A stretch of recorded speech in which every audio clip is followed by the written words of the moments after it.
আলহামদুলিল্লাহ, সালাতুল হাজত নামাজের নিয়ম জানতে চেয়েছেন। এটা 2 রাকাত নামাজ পড়বে। এটাদের ধরাবাঁধা নিয়ম হিসাবে যেটা, এটা তো সাব্যস্ত নেই যে এই নিয়ম, এই দোয়া পড়বে। কিন্তু যে কোনো হয়রানিতে, টেনশন, পারিশানি যাকে আমরা বলি, দুশ্চিন্তাগ্রস্ত হলে অনেক সময় মন একবার হার্ড হয়ে যায়, ভারী হয়ে আসে। আল্লাহ নবী সাল্লাল্লাহু আলাইহি ওয়াসাল্লাম এগুলোতে মানসিক, শারীরিক, পারিপার্শ্বিক কেউ কষ্ট দিল, এইটাই হলো যে আপনার 2 রাকাত সালাত পড়তেন তিনি। এটাকে মূলত সালাতুল হাজত বললে বলা যায়। আর না হলে সালাতুল হাজত বলে ওই নির্ধারিত পদ্ধতি অনুযায়ী যেটা, ওটা হাদিস সনদের দিক থেকে দুর্বল, ওই দোয়া সহজ এটা। কিন্তু ব্যাপকভাবে যদি কেউ যে কোনো টেনশনে, যে কোনো দুশ্চিন্তায়, যে কোনো ইয়েতে এটা পড়ে, হাজত মানে কি প্রয়োজন।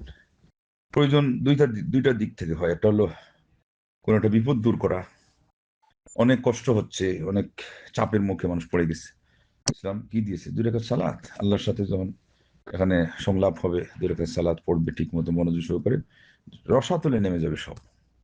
আর হাজতের একটা দিক কি, যেটা আমরা সচরাচর বুঝি, যে একটা আশা পুরা হওয়া। তাইলে যেগুলো জিনিস কষ্টকর, ওগুলো দূর হওয়া, এটার জন্য কি সালাত। সাধারণত হাদিসে ওইটাই আসছে। আর এই জন্য বলে হাদিস এটা দুর্বল, যে ওইটাকে মেনশন করে যে এটা হাদিসগুলো দুর্বল। কিন্তু যখন আপনি এটাতে আনবেন যে আপনার একটা মনের একটা আশা পুরা হওয়ার কথা, ওটাও একটা টেনশন। হাই হাই, এটা হবে কিনা, হলে কিরকম একটা ফিল হবে, এটা নিয়ে কিছু লোক আছে যে এমন টেনশনে পড়ে যায় যে ছোটকালে যেমন দুষ্টামি করে বলতে, বাস্তবে এটা হইতোই। যে মনের ভিতরে কোনো জিনিস সিরিয়াস নিয়ে আসলে ওই পেশাব চেপে যেত কথার কথা। তাইলে এটা কি? এটা আমি ওটা বোঝানোর জন্য, খোলাসা করার জন্য যে এটা একটা চাপ, তাইলে এটাও একটা চাপ যে আমারটা হোক, আর সুষ্ঠুভাবে হোক, সেই জন্য আল্লাহকে বলা। ওটা বলতে গেলে সবচেয়ে উত্তম পদ্ধতি আল্লাহর কাছে কি? 2 রাকাত সালাত। অতএব এটার কোনো কন্ডিশন নেই, কোনো পদ্ধতি নেই, পদ্ধতির ভিত্তিতে যেহেতু এটা সাব্যস্ত নেই, 2 রাকাত সালাত পড়ে ফেলবে ব্যাস।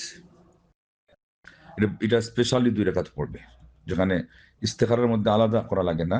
যে কোনো নামাজকে ইস্তেখারের নামাজ বানাইতে পারে। ফজরের সুন্নত, জোহরের মানে যেটা 2 রাকাত হবে, এটার উপরে দোয়া পড়লে ওটা সালাত হিসেবে পরিগণিত হলো। হাজাতের মধ্যে ওইটা ওইরকম হবে না, আলাদা করে পড়া লাগবে, এই কথা।